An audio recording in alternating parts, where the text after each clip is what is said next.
My name is Caroline Hayes, and for most of my 55 years, I believed that family meant sacrifice, that keeping quiet about my own success would somehow keep us close.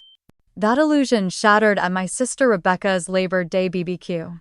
In front of neighbors, friends, and people I barely knew, she lifted her wine glass and called me useless. Her husband laughed, tossing in that I had no spark, no legacy.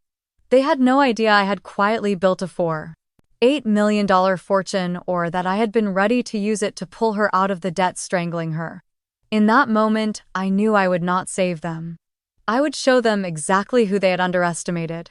She had gone all out this year, inviting half the neighborhood along with a handful of friends and family, the kind of mixed crowd that forces you to paste on a polite smile even when you would rather be anywhere else.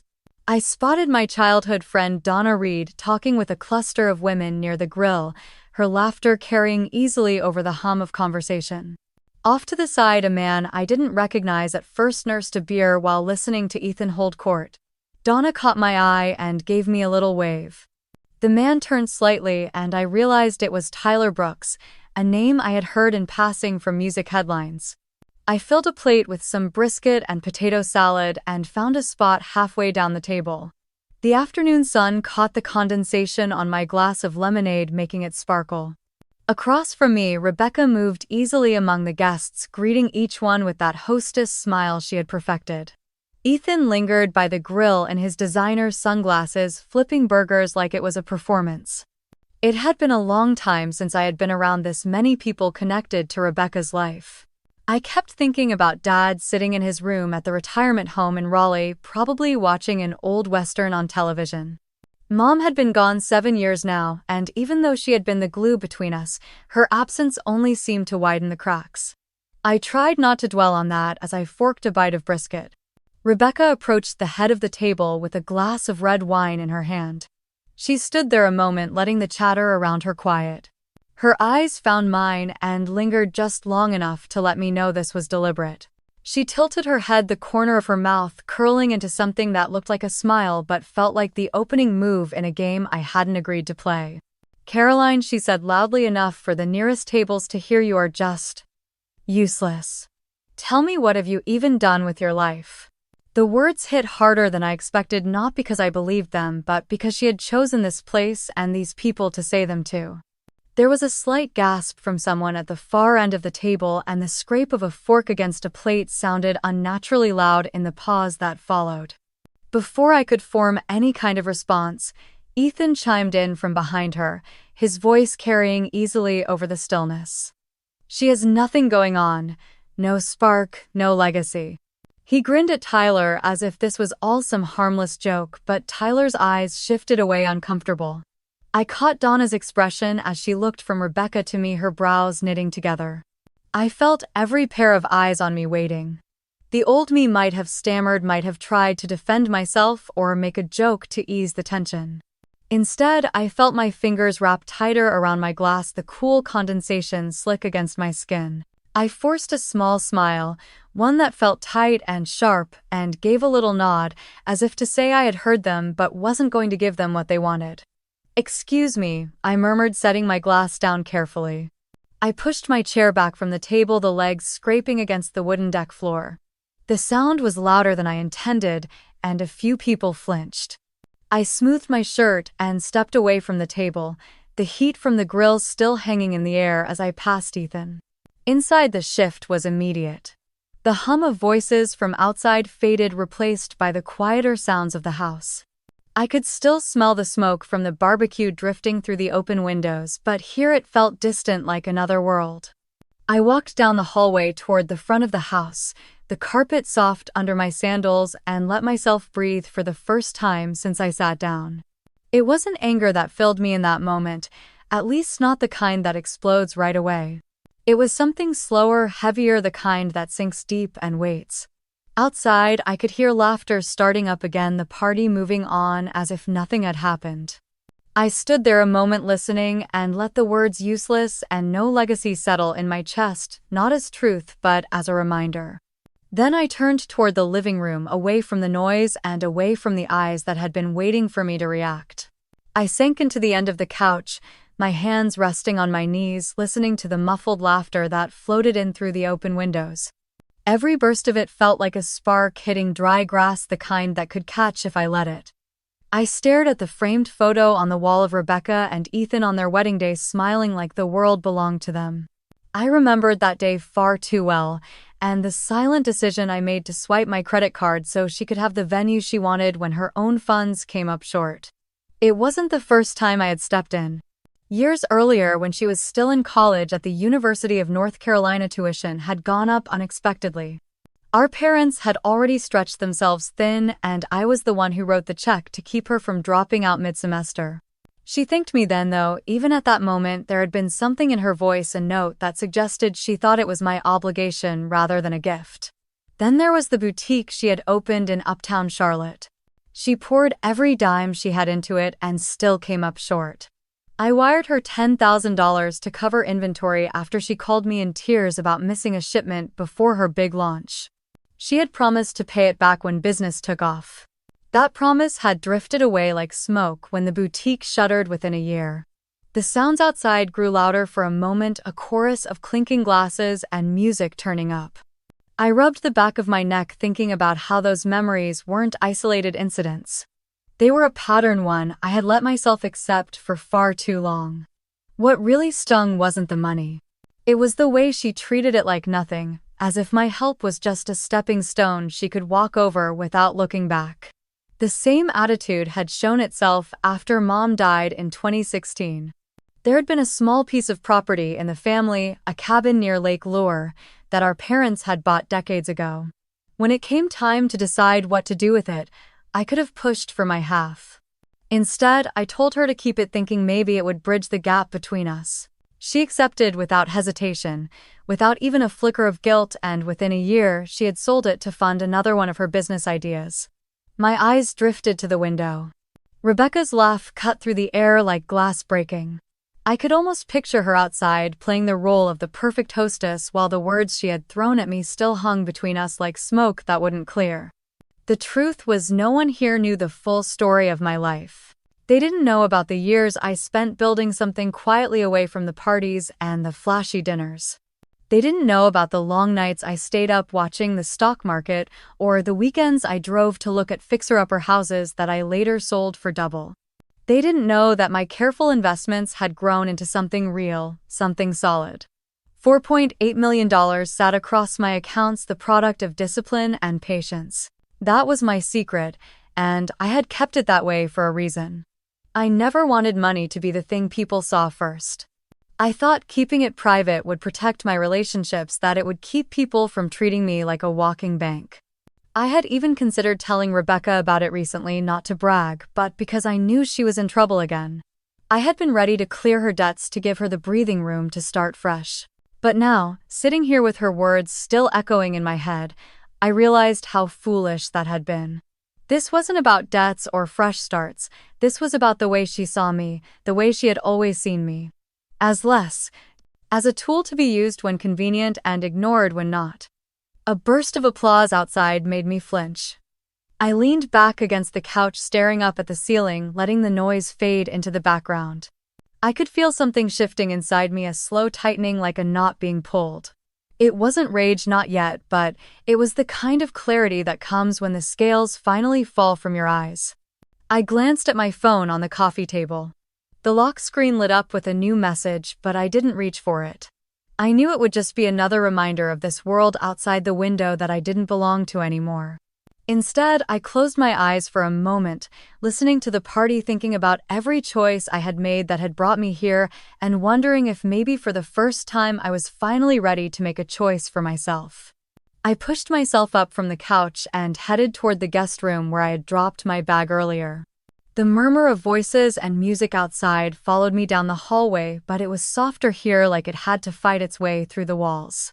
The guest room smelled faintly of lavender from the sachets Rebecca always kept in her drawers.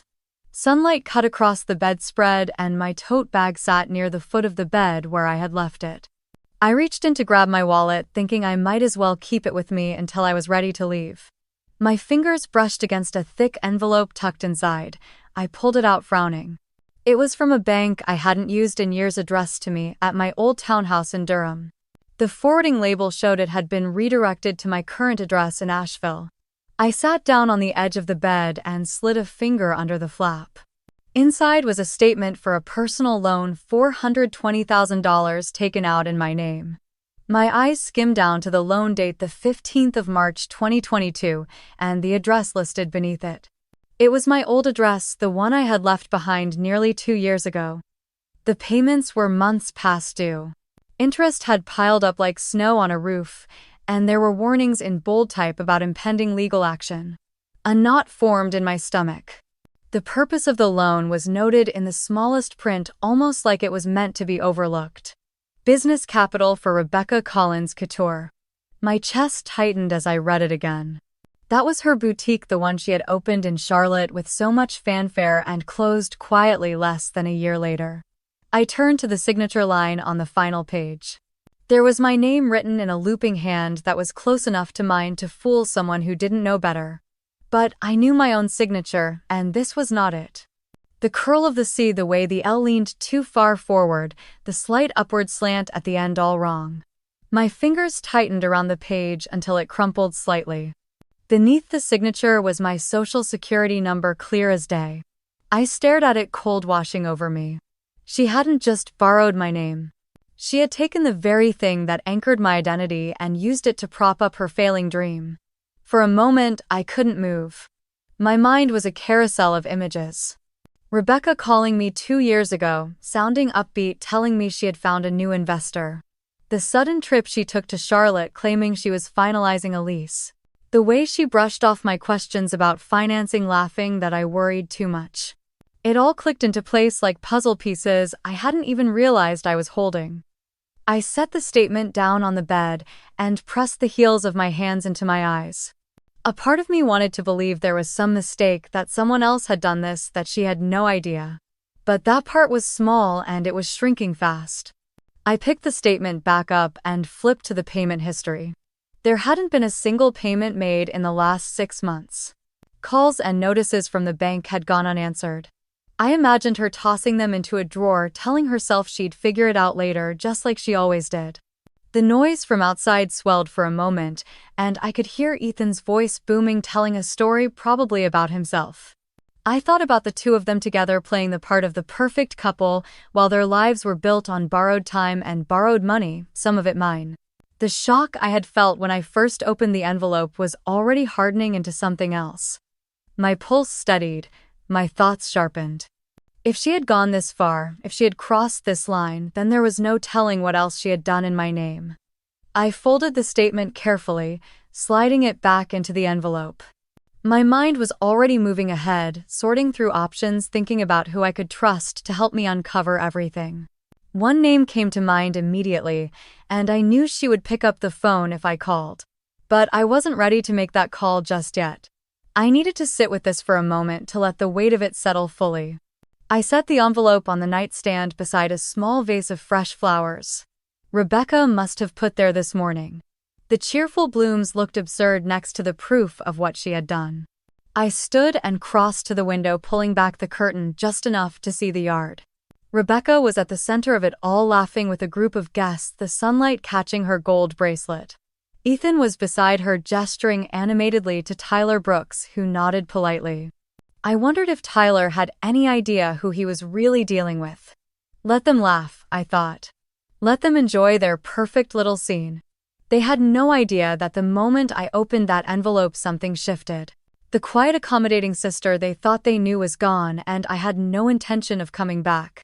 I slipped my phone out of my bag and scrolled until I found Lauren's number. It had been a while since we last talked, but she was the only person I trusted with something like this. My thumb hovered for a moment before I tapped call. She picked up on the second ring, her voice steady and familiar as if no time had passed.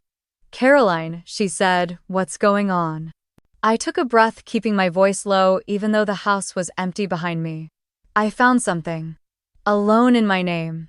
$420,000. For Rebecca's boutique. It's a forgery." There was a pause, the kind where you know the person on the other end is already piecing together the shape of the problem. That's serious, she said. We can't talk about this over the phone. Can you meet me tomorrow morning? Where?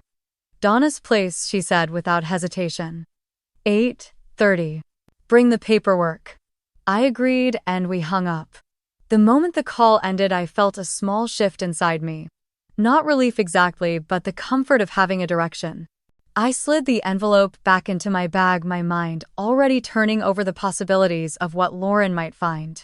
She had spent 15 years in corporate fraud investigation down in Atlanta before moving into private work. I had seen her pull a client out of a legal nightmare once after their ex-business partner used their identity to rack up debt. She was sharp, thorough, and unafraid of confrontation. I glanced out the window again. The party had loosened into smaller groups, the kind where gossip circulates more easily. Rebecca leaned in toward a pair of women, smiling as if nothing in her world could touch her. I wondered how she would look if she knew what sat folded in my bag. I decided I had been here long enough. There was no point pretending to enjoy myself. I slipped down the hall past the hum of voices and out through the side door that led to the driveway. The air was warm and smelled faintly of grilled corn. My car sat at the curb under the shade of a maple tree, the hood still cool from the drive over. As I pulled away, I caught a glimpse of the yard in my rearview mirror. Ethan was holding court with a small crowd, Tyler among them, his hands moving as if he was selling them on a dream. Rebecca stood just to the side, her hand resting lightly on Ethan's arm, her laughter floating after me as I turned the corner. The drive back to Asheville was just over 2 hours, plenty of time for memories to unspool whether I wanted them to or not. I thought about the night Lauren had saved her friend from losing everything. The friend's former partner had forged a signature on a lease for high-end equipment, leaving her on the hook for nearly $100,000. Lauren had traced every document, lined up the discrepancies, and walked into a meeting with the bank so prepared that within 20 minutes they had agreed to clear her client's name. It was that same relentlessness I needed now. Rebecca wouldn't admit to anything unless she was backed into a corner, and even then she would twist the story until it suited her. I couldn't confront her empty-handed. The road wound through stretches of pine forest, the late summer sun slanting low through the trees. My hand stayed steady on the wheel, but my thoughts kept looping back to the statement in my bag. Every page was a piece of the trap Rebecca had built, and I had walked around it blind until now. By the time I pulled into my driveway, the sky had shifted to a soft orange. My house was quiet, the kind of quiet that settles in after a long day. I carried my bag inside, setting it on the kitchen counter. I made tea without really tasting it, my mind already on tomorrow. I would hand Lauren the envelope, tell her everything I knew, and let her start digging. I didn't need to know every step she would take. I just needed the truth documented in a way that couldn't be denied. In the stillness of my kitchen, I could almost hear my mother's voice reminding me that protecting yourself was not the same as hurting someone else. Maybe she was right. But tonight the line between the two felt thin, and I knew exactly which side I intended to stand on. I slipped my phone out of my bag and found Lauren's number. It had been months since we last spoke, but she was the only one I could trust with something like this. My thumb hovered before I pressed call. She picked up on the second ring, her voice calm, the same as always. "Caroline," she said, "what's going on?" I kept my voice low, even though the house was mostly quiet. "I found a loan. $420,000.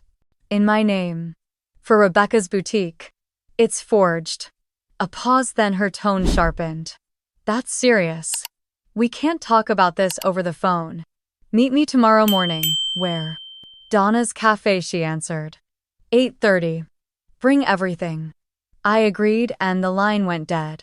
The moment I slid the phone back into my bag, I felt a shift. Not relief, but direction. I tucked the envelope in carefully, knowing Lauren's eye for detail could pull this apart. She had spent 15 years in corporate fraud investigation in Atlanta before moving into private work.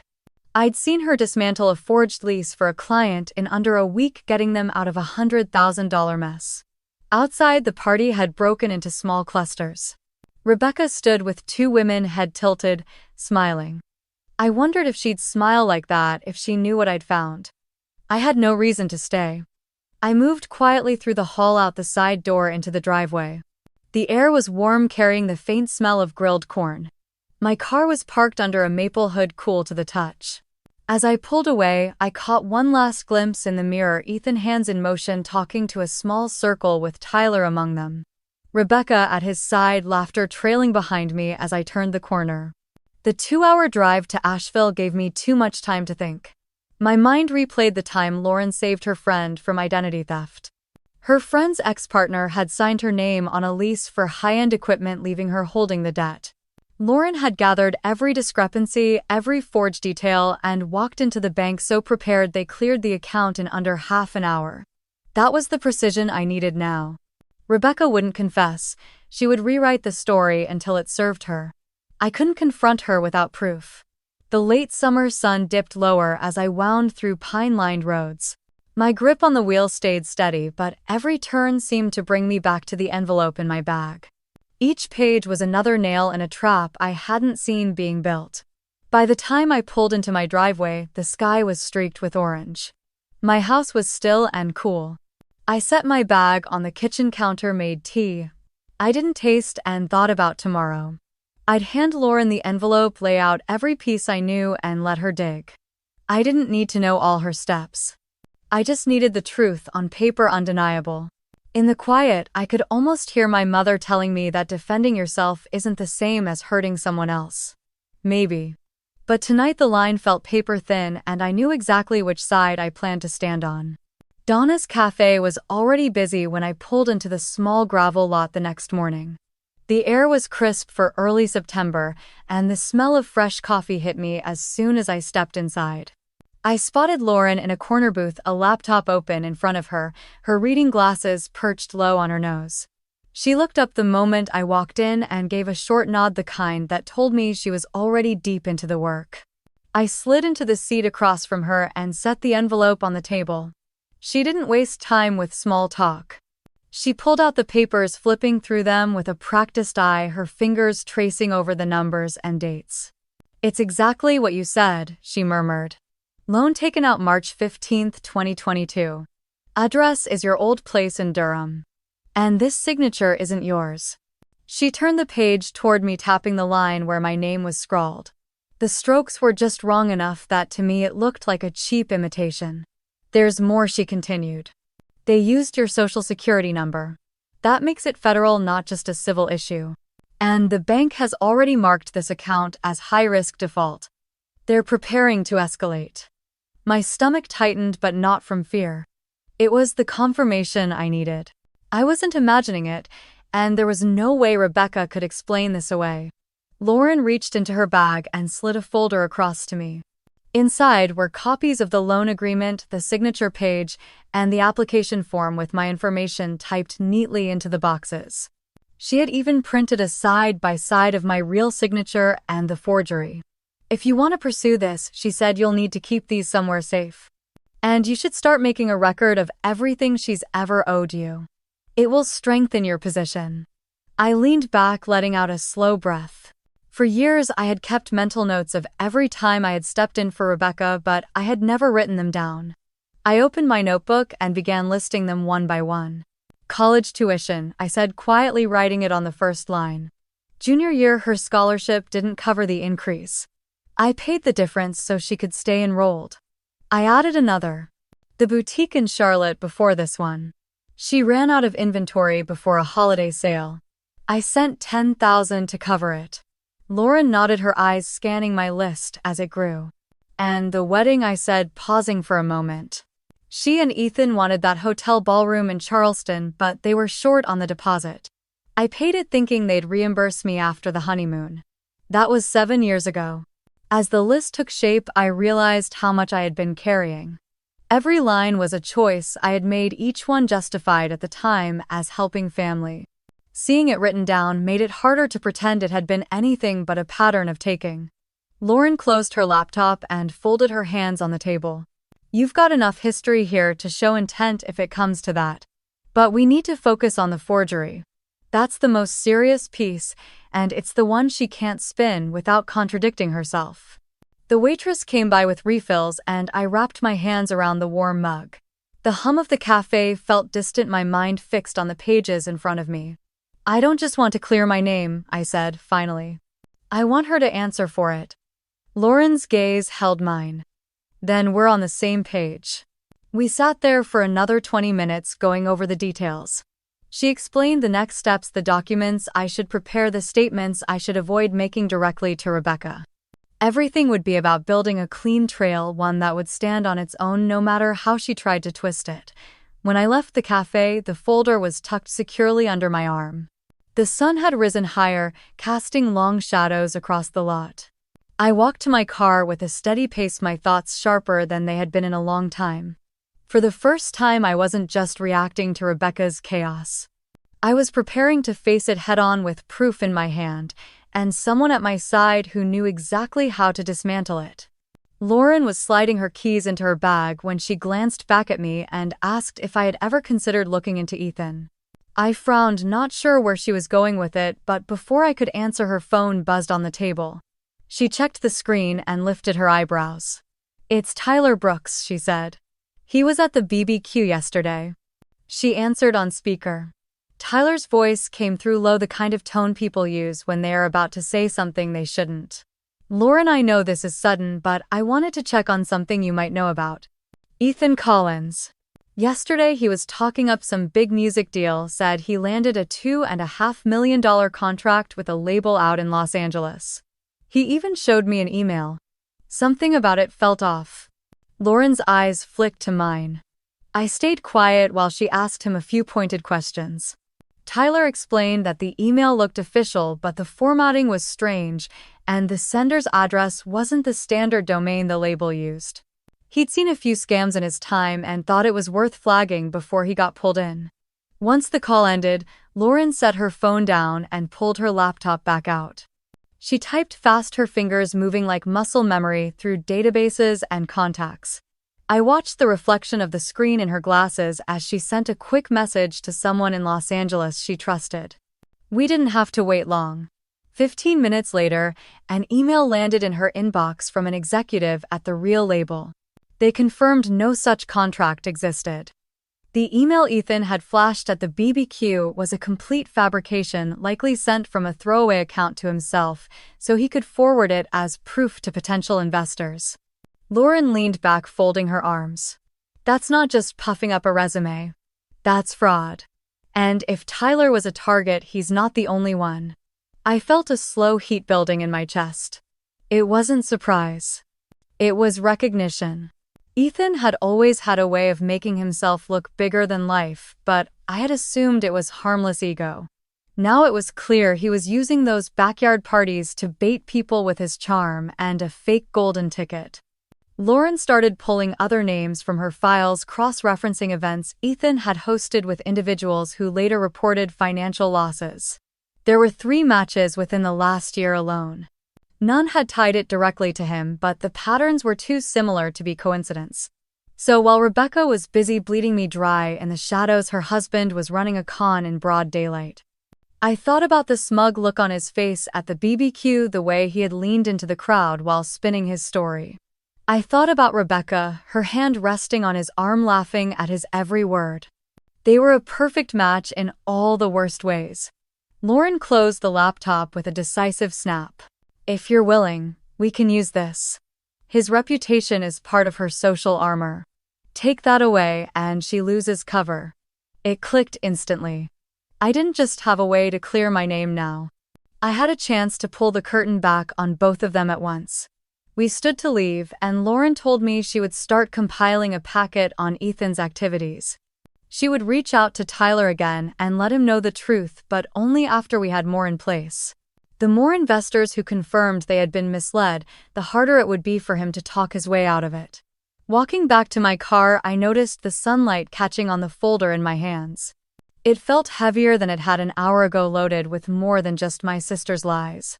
It carried the shape of something larger now, something that could dismantle both their facades. I slid behind the wheel, started the engine, and let the idea settle. If this was going to happen, it would have to be done carefully. But the thought of it didn't scare me. For the first time in years, I felt like I was moving towards something instead of just trying to survive it. Lauren's office sat above a florist shop on a quiet side street, the smell of fresh-cut stems drifting up the narrow stairwell as I climbed. The late afternoon sun slanted through the dusty windows, giving the hallway a muted glow. Her door was half open, and the sound of quick, precise typing told me she was already in work mode. She glanced up when I stepped inside her reading glasses, slipping a little as she smiled. "There you are," she said, gesturing for me to shut the door. I did, the click sounding louder than I expected in the small room. Her desk was covered in neat stacks of paper, each with a bright sticky note on top, and her laptop was ringed by empty coffee cups. I dropped my bag into the chair beside me as she slid a thick folder across the desk. Inside was a checklist printed in black ink, each bullet point numbered. At the top was a header in bold: primary actions, Carolyn Collins. "We're doing this in 2 main stages," she began, leaning forward, elbows on the desk. "First, the bank. We send the forged signature and the SSN evidence through their secure fraud reporting portal. No casual emails, no phone calls. Everything has to be traceable, timestamped, and linked to original scanned documents. That way there's a permanent record that you took immediate action once you discovered the fraud." I nodded slowly, my eyes moving over the first set of steps. She had written them in plain, almost clipped language, but I could see the structure underneath. It was clean, logical, airtight. "What happens after we send it?" I asked. "They'll open a case file," she said. "You'll get a fraud case number within 48 hours. Then their compliance team will verify that the address and the signature aren't yours. When they confirm, we'll formally request a clearance letter. That letter will remove the account from your credit history and your liability. And more importantly, it will serve as a concrete statement that Rebecca committed identity theft." Her voice didn't waver when she said my sister's name, and I found that I appreciated the absence of pity. This wasn't about feelings, it was about facts. She tapped the next page of the folder. "Step 2 is Ethan. I've put together a package for Paula Jenkins at Sound Truth. She's a music blogger, but not the fluff kind. She's known for pulling receipts on scams in the industry. I've included a copy of the fake contract, Tyler's account of what happened at the BBQ, and confirmation from the label that it's fabricated." I could see the headline forming in my mind: "Ethan's name dragged into a public mess he couldn't spin." It was a small flicker of satisfaction, but I let it burn. Lauren outlined the timing: we'd send the Paula package in the evening, hitting her inbox right when she was known to review leads. Paula was meticulous about checking sources, and she had contacts in Los Angeles who could dig deeper without raising suspicion. "He'll try to threaten you if it goes public," Lauren said, pushing her glasses back up. "He'll talk about defamation, maybe even hiring a lawyer, but he has nothing if every claim you make is backed by verifiable evidence. I've marked every document with its source and chain of custody. That's your shield." She turned to her laptop and pulled up a color-coded spreadsheet, each row a piece of evidence, its origin and its verification method.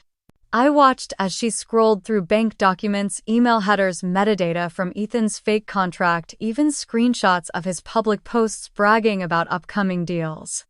"Do you want to go after them both at once?" she asked, finally looking at me over the top of the screen. I didn't hesitate. "Yes." The plan became more detailed as the hour went on. Lauren suggested starting with the bank submission that afternoon before the weekend, so it would be in the system by Monday. That meant we could spend the next 2 days building the Ethan case without distraction. She wanted every name, every person who had been at one of his events and might have heard the same contract story. I gave her what I could remember from the barbecue, watching as she typed each one into her notes. Tyler was already ready to talk, but if we could get even one more person on the record, Paula's article would have more than just a single source. We paused only when her phone buzzed with a call from a contact at the bank's fraud department. She put it on speaker and used the conversation to confirm their preferred method for receiving sensitive files. When she hung up, she smiled faintly. "That's our in."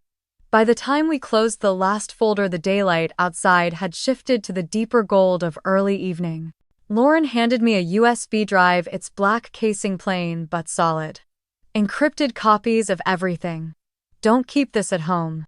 Don't keep it in your car. Put it somewhere she can't reach, even if that means a safe deposit box." I slipped it into my bag and zipped it shut. I could feel the subtle hum in my chest that comes when you finally step out of the shadow someone's kept you in for years. "You ready?" she asked. "More than ready." We stood in the doorway for a moment, the cool air from the hallway drifting in. The scent of the florist's roses floated up faintly, and, for some reason, it made me think of my mother, of the quiet way she used to arrange flowers in the kitchen without ever needing to say what she was thinking. Out on the street, the traffic was light. I walked to my car with the folder under my arm, its weight steady, reassuring. It didn't feel like evidence anymore. It felt like control, and for the first time in a long time, it was mine. The post went live before sunrise. I was in the kitchen making coffee when my phone buzzed on the counter, the screen lighting up with a notification from Lauren. Just 2 words. "It's up." I sat at the table with my mug and opened the link she'd sent. Paula Jenkins had wasted no time. The headline was sharp enough to cut glass: Ethan Collins accused of fabricating multi-million-dollar music contract, and the subheading made it worse for him. Complete list of alleged victims and financial backers inside. The article was thorough. She had embedded screenshots of the fake contract, the metadata showing it was created on Ethan's own laptop, and quotes from Tyler Brooks, who had apparently decided he was done keeping quiet. Tyler's statement was blunt. He said he had personally been approached by Ethan with the same deal and had seen enough inconsistencies to walk away. He warned others in the investment community to do the same. By mid-morning, the post had been shared hundreds of times. People from the music industry were commenting, tagging others, asking if they'd been approached too. Lauren texted me again an hour later, linking to a tweet where a small record label executive confirmed that Ethan had tried to pitch the contract to them as well. I spent most of the day letting it all play out without interfering. It was strange watching the fallout begin from a distance, knowing I had set it in motion. There was no guilt in me. Just the awareness that the truth was finally being pulled into the light. That night I heard from Tyler directly. He called to tell me the response had been bigger than he expected. Investors who had been on the fence were now contacting him, saying they would file their own complaints. He sounded almost relieved, like a weight had been lifted. I thanked him for stepping forward, though we both knew it was the only thing that made sense. A few days later, the second part of the plan came through. I got an envelope in the mail from the bank, the logo stamped in dark blue across the top. Inside was a letter on official letterhead confirming that the loan had been taken out fraudulently. My name would be cleared from the account, and the investigation would proceed with the listed borrower. Rebecca's name. They also included a formal request for her to contact their fraud department within 7 business days. I imagined her face when she opened that letter, the way she would scramble to find some explanation. I didn't have to imagine long. My phone started ringing the next morning. First once, then again, and then again within minutes. Rebecca's name lit up the screen each time, and I let it go to voicemail. She left messages, her voice switching between frantic and angry. In one, she sounded close to tears, saying she didn't know what was going on and that we needed to talk. In another, she was sharp, accusing me of ruining her reputation. I didn't respond to any of them. Lauren told me to stay silent. Every call, every voicemail, she said, was another piece of evidence. She was right. I forwarded them to her without listening to the rest. The days between the blog post and the bank letter had felt like the slow buildup before a storm. Now the storm was here. Paula's article was still making the rounds, with updates being added as more people came forward. The bank's deadline for Rebecca was ticking down. And through it all, I stayed quiet. 1 week after the article dropped, Paula posted a follow-up. This time the headline was shorter but more pointed. More investors step forward in Ethan Collins fraud case. She listed the new names, including one from Miami who claimed to have lost nearly $200,000. The comments under the post were a mix of outrage and disbelief, strangers arguing about whether someone like Ethan could have fooled so many people. I didn't join in. I just read the same way I had been reading everything since this started, taking in each piece of the puzzle as it fell into place. By the end of that week, Rebecca had called me 12 times and sent 5 text messages. I didn't read those either. Whatever she had to say, it could wait. The silence between us felt deliberate now, not like avoidance but like control. On the 8th day, a courier dropped off another envelope from the bank. It was addressed to Rebecca, but had been delivered to my address by mistake. I didn't open it, just handed it directly to Lauren. She would know what to do. Standing in my living room after the courier left, I looked out the window at the quiet street. Somewhere in the city, Rebecca was panicking. Somewhere else, Ethan was probably trying to spin his way out of Paula's reporting. And here I was with nothing but time on my side. The knock was sharp enough to echo through the hallway. I hesitated for a second, my hand hovering over the doorknob, already knowing who it would be. When I opened it, Rebecca was on the porch, her eyes red and wet. Ethan standing just behind her with his arms crossed. "Can we come in?" she asked, her voice tight, almost breaking. I stepped back without answering and let them walk into the living room. Rebecca sat on the edge of the couch, like she couldn't settle, wiping at her face. Ethan stayed on his feet, glancing around the room, as if he was inspecting it for flaws. "Caroline, please," she started, her hands twisting in her lap. "I need your help. The bank is saying I have to pay this whole amount back immediately. They're threatening legal action. I can't. I just can't do it without you." Her words tumbled over each other, but I didn't move. My hands rested on the arm of the chair, my body calm even as her panic filled the room. Ethan spoke next, his tone flat. "This whole thing is a mess because of a middleman. That contract was supposed to be clean. Somebody doctored it before it reached the investors. I had nothing to do with that." I looked at him, the corners of my mouth not even twitching. "And the signatures? The loan application, was that the same mysterious middleman?" He didn't answer right away. Instead, he straightened his shoulders and let his voice rise. "You're not exactly spotless yourself, Caroline. People talk. If you think this won't blow back on you, you're wrong." Rebecca flinched at his tone, but she didn't stop him. She leaned forward instead, her voice soft, almost pleading. "You've always been there for me. Please, just once more. We can work it out, pay you back, fix everything." I took a breath, letting the air move slowly in and out the quiet stretching until Rebecca's eyes darted up to meet mine. "Do you remember the boutique?" I asked. "You told me you needed a short-term loan to keep it open. I drained my savings for you." Her lips pressed together and I kept going. "Do you remember your wedding? The one with the champagne tower and the rented chandeliers? I paid the deposits when you came up short and you promised you'd make it right. You never did." Ethan shifted, his jaw tightening. "That's ancient history." "And now," I said, my voice steady, "I find out you took a loan in my name.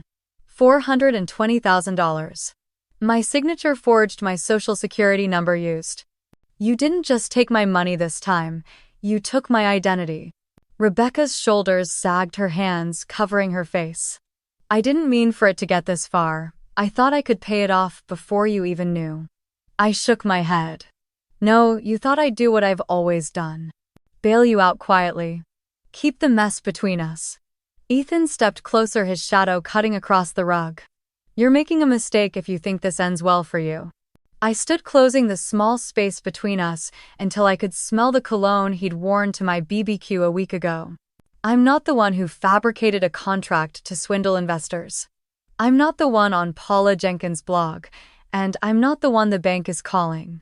The silence after that was heavy, each second tightening the air in the room. Rebecca dropped her hands and looked up at me, her eyes rimmed with desperation. "I'm not helping you," I said finally. "Not this time. You'll deal with the bank. You'll deal with the fallout." Her mouth opened as if to argue, but no words came. I walked to the front door and opened it. The sound of the quiet street outside felt almost too peaceful for the tension in the room. "You need to leave." Ethan's eyes narrowed, but he didn't move until Rebecca stood. She brushed past me, her perfume lingering for a moment before the breeze took it. Ethan followed, pausing on the porch just long enough to meet my gaze with a look that was equal parts anger and calculation. Then they were gone, their footsteps fading down the sidewalk, leaving only the hollow stillness of my living room behind. The silence in the house felt heavy, but it did not last long. Within days, word began to spread about Ethan, and it was not just in whispers anymore. Music blogs started posting detailed breakdowns of Paula's article, each one adding new names of people who claimed they had been promised deals that never materialized. The story caught fire in Nashville. Local television stations ran quick segments showing stock footage of downtown streets and concert venues, while voiceovers described a producer accused of orchestrating elaborate cons. Some national outlets even picked it up, framing it as yet another cautionary tale of ego and greed in the entertainment industry.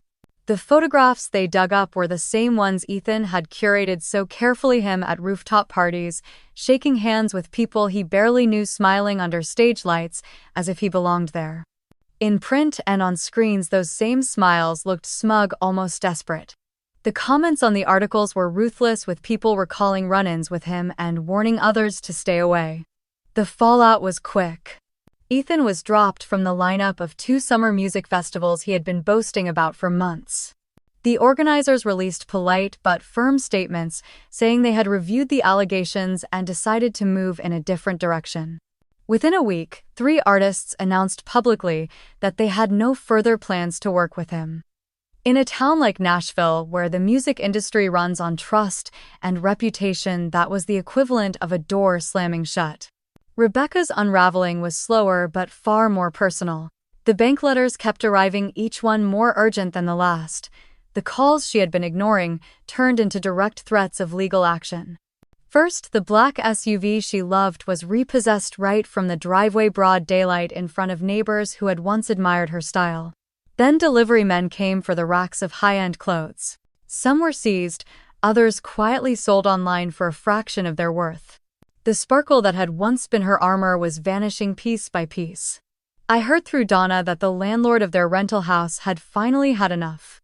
Rebecca had been late on rent too many times, and when the bank froze their joint account, she had nothing left to offer.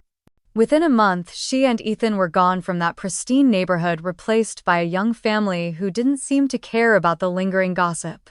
One afternoon, I stopped by Donna's cafe for coffee. She leaned against the counter, lowering her voice, even though the place was empty. "You wouldn't believe what people are saying at the Thursday night wine club. Half of them used to worship Rebecca's taste. Now they're pretending they never knew her." I stirred cream into my coffee slowly. "What exactly are they saying?" Donna smiled faintly.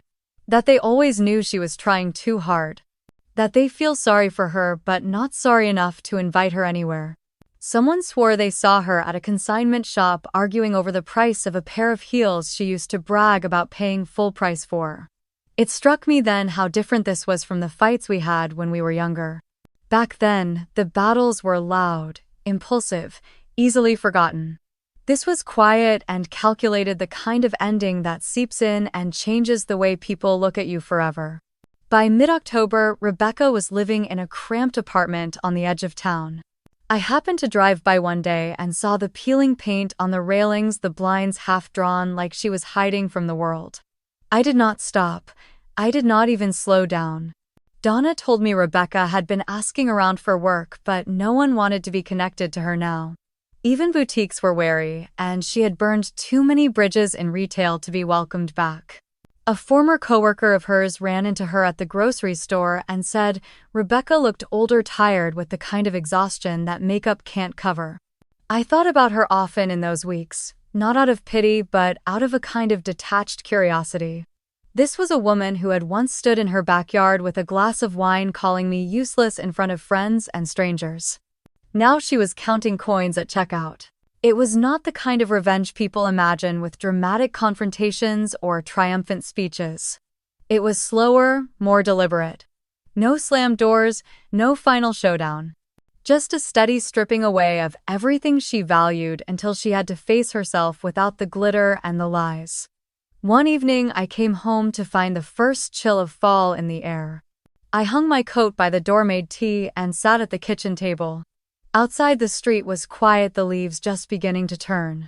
Somewhere across town, Rebecca was probably staring at a stack of overdue notices, wondering which part of her life would be taken away next. For the first time in years, I did not feel the urge to step in and shield her. The weight of that realization was not heavy. It felt like breathing clean air after too long in a closed room. The morning sun cast a pale gold light over the unfinished brick walls, and the sound of hammers echoed across the open lot. I stood at the edge of the site, hard hat balanced loosely on my head, watching the skeleton of the Margaret Hayes Community Center take shape. The name was etched on a temporary sign near the entrance, and seeing my mother's name there still stirred something deep in my chest. This was more than a building. It was the proof that all those years of quiet work and careful choices had led somewhere. Children from a nearby elementary school were walking past on a field trip, pointing at the construction equipment with wide eyes. A few waved, and I found myself smiling and waving back. I imagined the classrooms that would fill this space, the workshops where teenagers could learn trades, the kitchens where families could gather for cooking classes.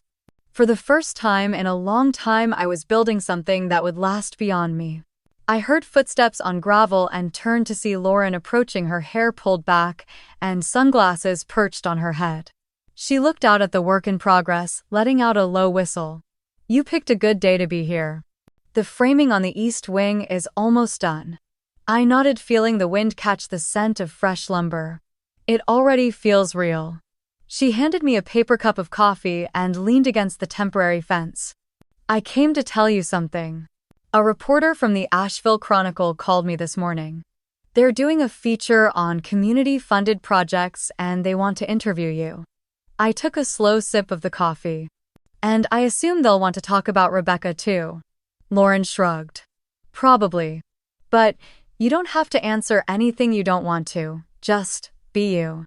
The interview was set for the following afternoon. I wore a simple navy dress, nothing flashy, and met the reporter, a man in his 30s with a notepad tucked under his arm, in one of the finished meeting rooms that still smelled faintly of paint. He asked about my vision for the center, about the programs we hoped to launch, and about why I had chosen to name it after my mother. When he finally leaned back in his chair, pen poised, he said carefully, "There's been a lot in the news about your sister recently. Some people might wonder if this project is in some way connected to that." I let the silence stretch for a moment, choosing my words. "I don't think about it that way. My focus is here on creating a place that gives people opportunities. The past doesn't need to define the future unless you let it." He nodded, jotting something down, and the question never came up again. By the time he left, the late afternoon light was streaming through the tall windows, casting long shadows across the floor. Lauren came by later that week, walking me through the latest updates on the fraud investigation. She didn't linger on Rebecca's name or Ethan's. Instead, we talked about the first set of classes that would be offered here once the center opened. Carpentry, welding, culinary arts. As we walked the perimeter, I noticed the way the mountains framed the horizon, their peaks dusted with the last hints of summer green. There was a stillness in the air that felt like a turning point. I thought about how far I had come from that backyard on Labor Day, the taste of grilled food in the air, the sting of public humiliation sharp against my skin. Now the sting was gone, replaced by something stronger, steadier. This was my answer, not in words or accusations, but in bricks and beams and open doors. We stopped near the West Wing, where a group of workers were lifting steel into place. Lauren glanced at me, a small smile playing at her lips. "You look lighter, you know that." "Maybe I am," I said. "Or maybe I just finally let go of what wasn't mine to carry." The sound of a drill filled the air, and I found myself watching the sun catch the dust in golden flecks. I felt no urgency, no need to rush this moment. The work would go on, and so would I. 2 weeks later, I stood in my bedroom with an open suitcase on the bed, the soft morning light spilling through the window. Neatly folded clothes were stacked beside a worn leather travel journal, the one I had been saving for the right moment. A one-way ticket to San Francisco sat on the nightstand, its crisp edges a reminder that this time the change was permanent. Outside, the last traces of autumn were giving way to the sharp bite of winter. The air felt cleaner somehow, as if the season itself was ready to turn the page with me. I walked to the dresser, picked up my mother's silver bracelet, and slipped it onto my wrist. It had been years since I wore it, but today it felt right.